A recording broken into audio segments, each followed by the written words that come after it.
back to FSL TV. Today, Stephen and I thought that we'd talk a little bit about our new book, Open Play, The Case for Feminist Sport. So this book will be published in February of this year. So coming out, tomorrow should be February the 1st.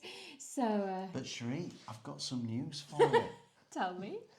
Well, I've already seen people reporting that they've received their copies. What? Yes, because people pre-ordered it, and so they're delivering. Yes, I mean, so here is an actual copy. Before we had like the proof copy, but the copies exist. That's so right. I think This once is they the real exist, hardback version. they send them out. That has come. So we thought today that is amazing news. That's so exciting, and I can't wait to hear people's thoughts on this book. I mean, it has been a long time coming for us, and so today we thought we'd just talk a little bit more about open play and some of the thoughts that we have. And in particular, I think we could say a little bit more about what we mean by feminist sport. Yes. Because the subtitle is The Case for Feminist Sport. So somebody could reasonably ask of us, what is feminist sport? Mm-hmm. And they might wonder also how that's different from just women's sport. Mm-hmm. Yes, so for us in this book, we make the case that currently there are two types of sport in this world. We talk about women's sport and we often talk about sport. And we make the case that what we call sport is actually men's sport, as the dominant default position. So if people talk about football, it's just assumed they mean men's football. That's right. Whereas when you're talking about women's sport, you have to specify that it's women's. Yes. So it's all part of that idea in Simone de Beauvoir of the othering of woman. The othering, that's right. Yeah. That's right. Did you know that just recently Google has now finally properly updated their search? So when you search for, let's say, Arsenal scored today, at the top it asks you men's or women's. Oh, really? And you click on the one that you want. I tested it the other week. That's only recently been an actual change to give that option to you at the top. So that might be progress then. That is progress, because we do write in our book about how, when was it? Over a year ago now, when you Googled the league tables. Yes. Yeah. So that was the BBC Sport website. Okay.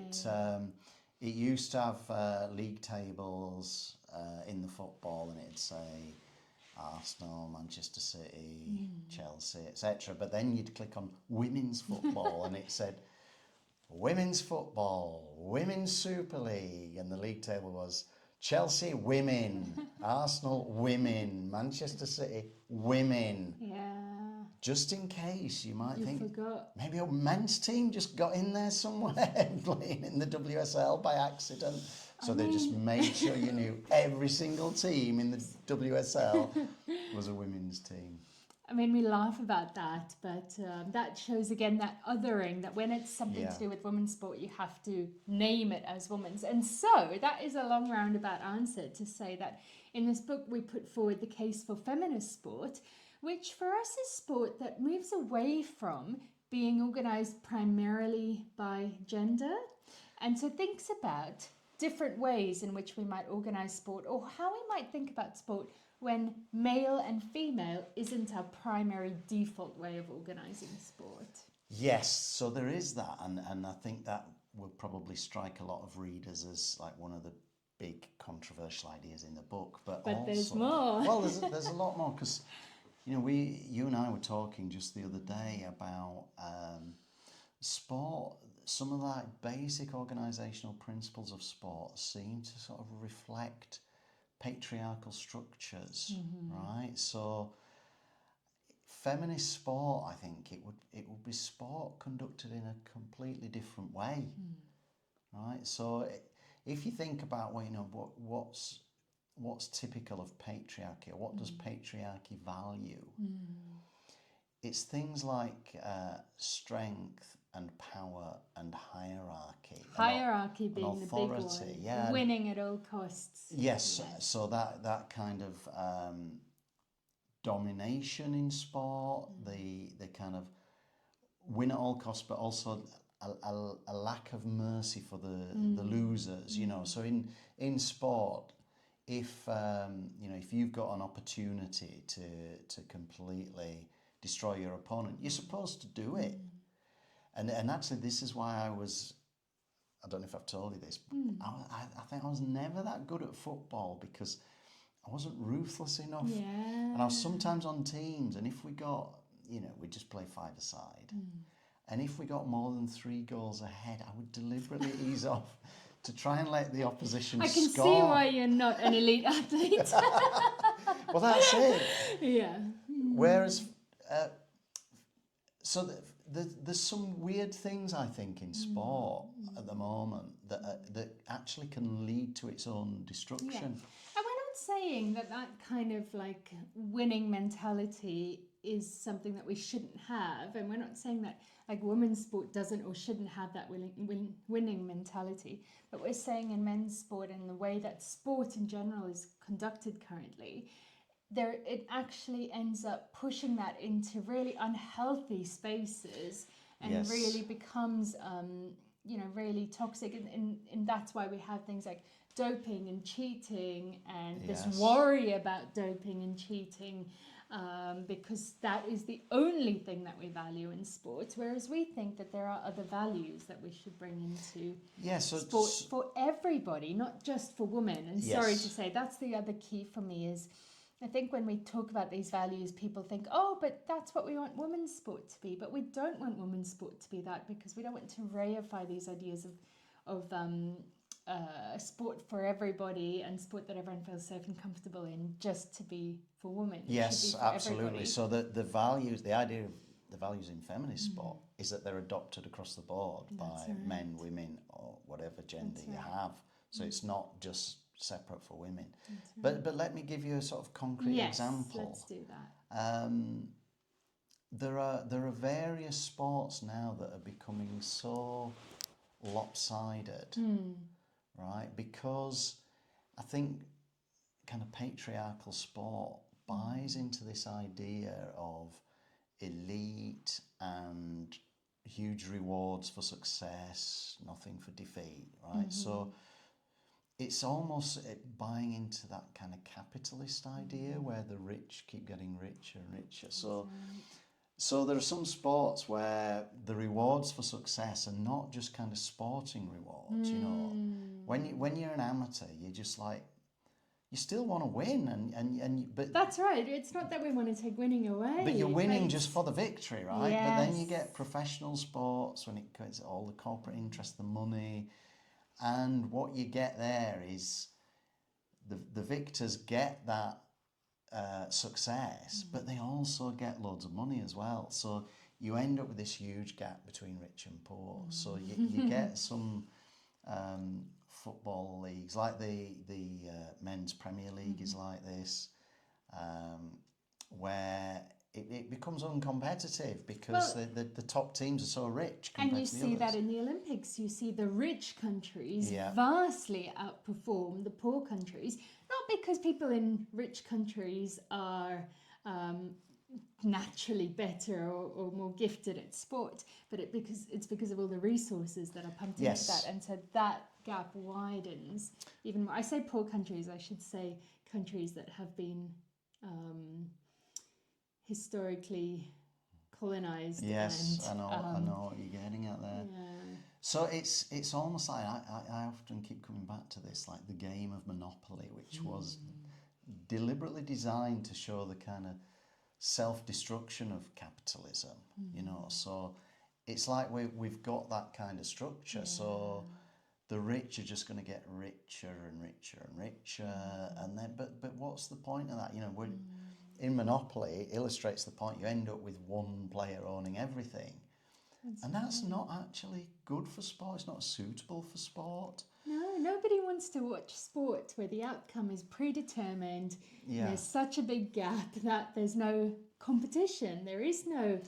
So here's an out there idea, Okay. So maybe when we look at the standings of the league table at the end of the season, We see some teams have flourished and done really well. They've won. Other teams have struggled. Maybe the finances that follow that should be the other way around, right? Yes. It's in the self-interest of the league to keep it all competitive. Yes. Because I think we're only 10 years away from get like the WSL and the Premier League becoming like most games are going to be no contest, right? So it's not going to be good for that league. So instead, why not think, okay, the lower down you finish, maybe the more money you get. I love this idea. It's sort of like restorative justice in a way, but it is that leveling the playing field again, keeping everybody in the same boat. Yeah, so and it reflects feminist values, because feminism values equality and equity. Right. Equity, that's the key thing here, is equity. So yeah, and it's going to be to the benefit of the competition, because over time you'll end up with most of the competitors kind of at a similar level. That's right. So it's more of a sporting contest. Agreed. Yeah. Will it ever happen? I don't know, but people might say it's completely unrealistic, but I honestly think the Premier League in men's football is just like 10 years away from being completely of no interest whatsoever, because that's right. Manchester City, I assume, or Newcastle, because they're now the richest club in the world, they just win every game, something like that. That's right. Yeah. So what are some other values that we think might be of interest if we think about a feminist future for sport? Well, the other sorts of things that I think are feminist values, there's a number of them, but we mentioned hierarchy, didn't we? Yes, we did. That one was interesting to me. Sport is organised in an extremely hierarchical, authoritarian way. Massively. You have governing bodies telling the sport what to do, and they can just decree something and say, this is now the rule, this is how you do it. And often decree that outside of the normal confines of laws within those countries, or within any country, because these governing bodies sit outside of, our normal national boards and laws and that kind of thing, so they can decree whatever they like. Whereas I think the feminist values, there's a long history of this. It values things like community and social justice, and it lends itself to a much more kind of bottom-up organisation of the kind we have observed in roller derby. I was just going to say, because this week we just spoke to Michelle Donnelly. Yes, so Dr. Michelle Donnelly in Canada, who is a member of FSL, and she's done quite a lot of research on roller derby, and we also have some roller derby players in FSL too. And she was telling us about, the way that roller derby is set up is very much community-based. The players run the leagues, run the teams. They will do the coaching and the recruitment, and all of that is up to the players.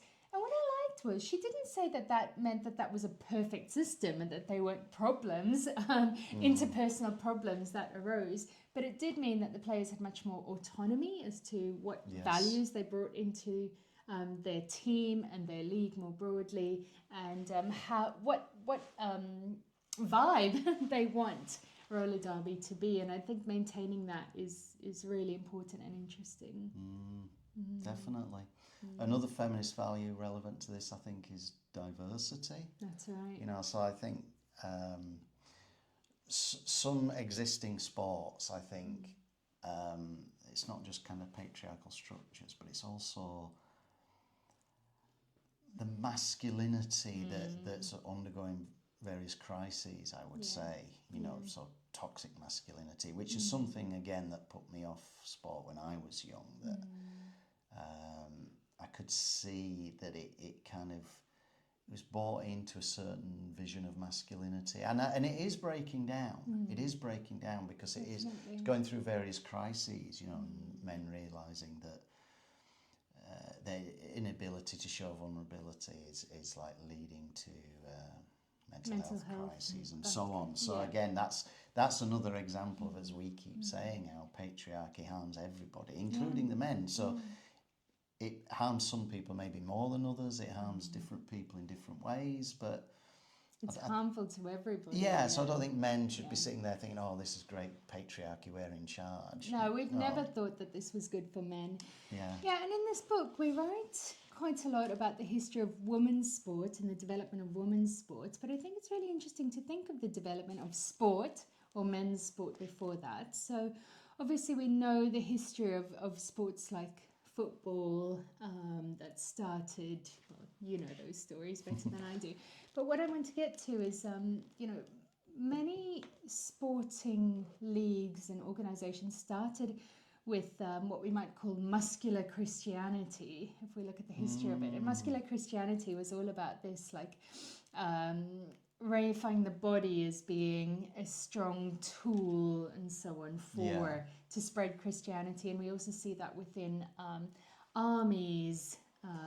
So I was going to say that when you talk about origins of sport generally, it's kind of late Victorian era, and it started with gentlemen rather than the working classes. Yes, that's right. And I think a lot of it was basically training for leadership roles in the military or the government, the civil service.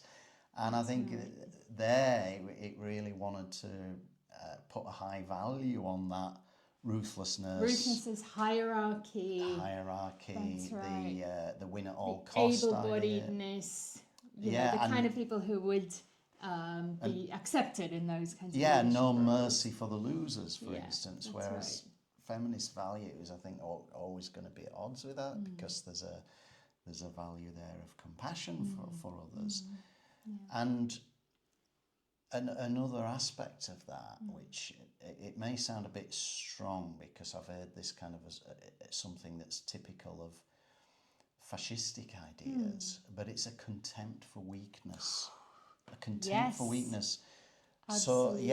So that's why the win at all costs mentality is and no so mercy embedded, for the loser. So embedded because that's right. So that's a way I would think and expect feminist values to differ from patriarchal values, that there isn't that contempt for weakness. That is such a key way of saying it, because when you say contempt for weakness, that phrase seems so harsh, but it really feels true of so much sport today.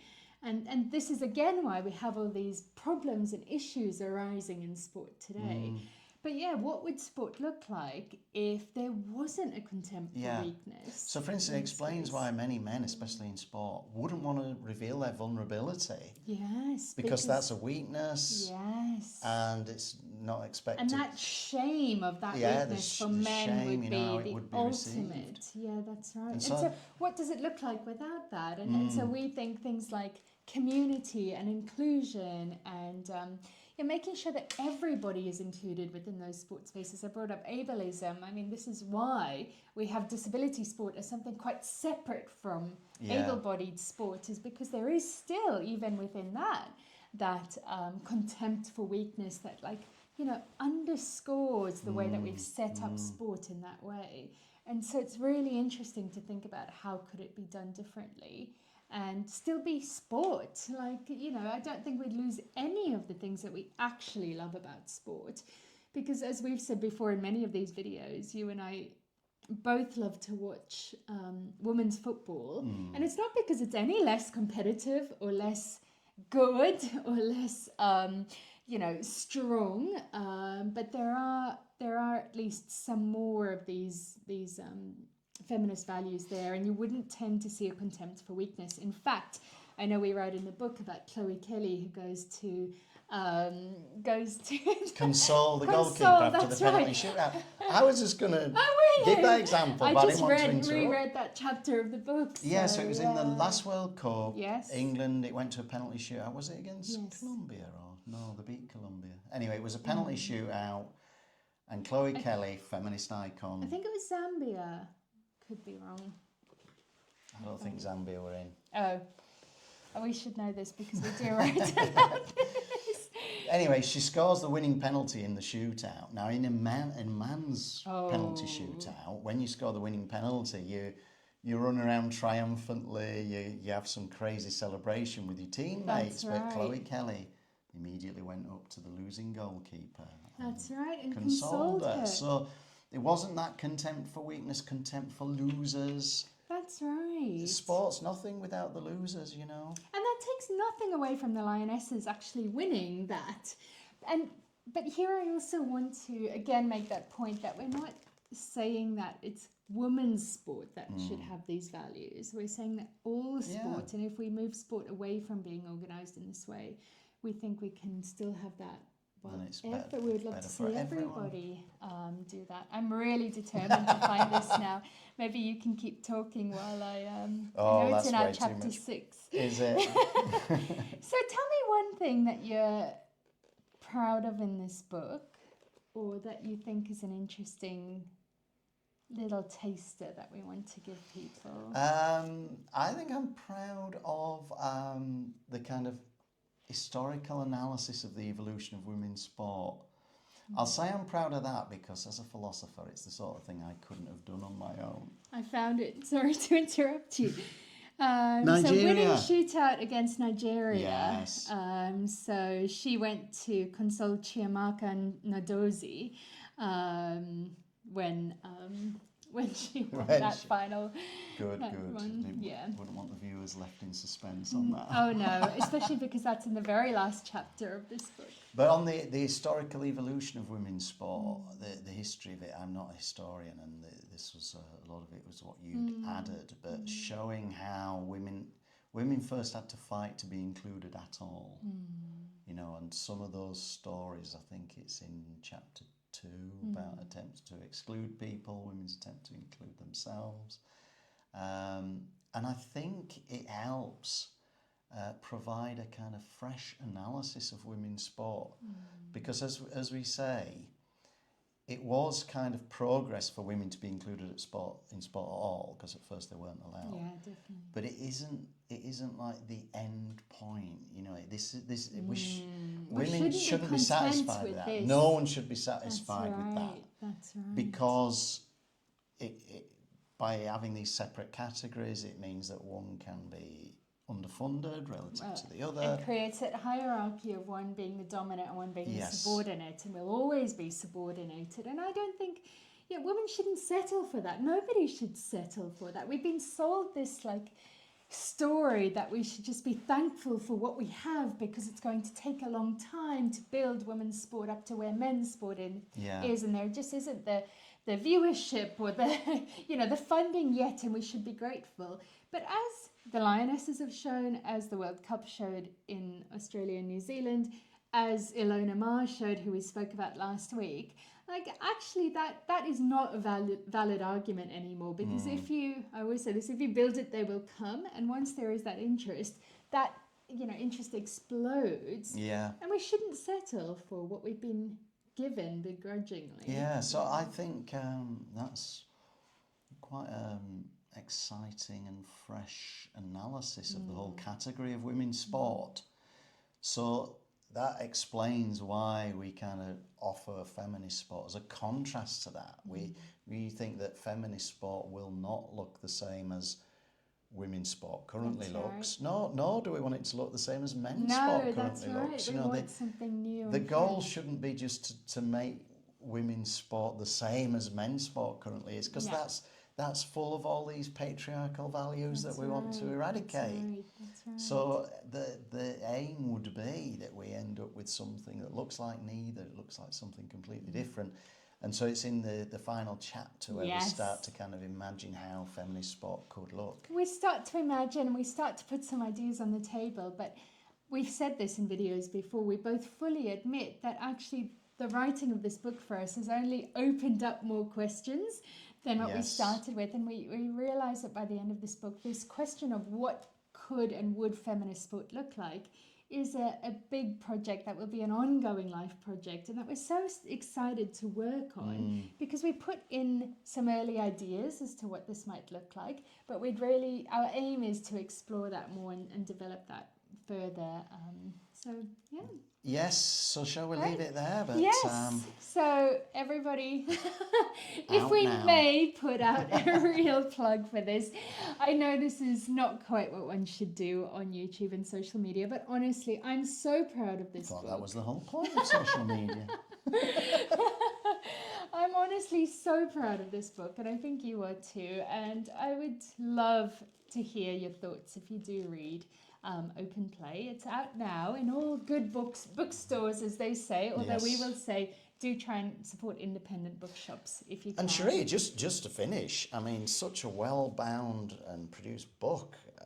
Is it £40? £50? No, no, $14.99. £14.99, but it's a hardback, lavishly produced. And I believe I have seen that you can get it for a couple of quid cheaper at the moment, as if you pre-order, because it's not technically out yet. Oh, well, people better rush then. People better rush to get those this. pre-orders in at the discount rate. Wow. I just assumed it was £50 or £60. We should say that we're also indebted to Castor Semenya, Flo Lloyd-Hughes and Augustin Fuentes, who all blurbed the book for us, and we're really pleased lovely endorsements with their amazing endorsements. Thank you, one and all. Right, we've gone on a bit there. We got excited. I do get a bit excited about these things. You got very excited. So thank you very much, everyone, and we'll see you next week when Open Play will be officially out in the world. Bye-bye.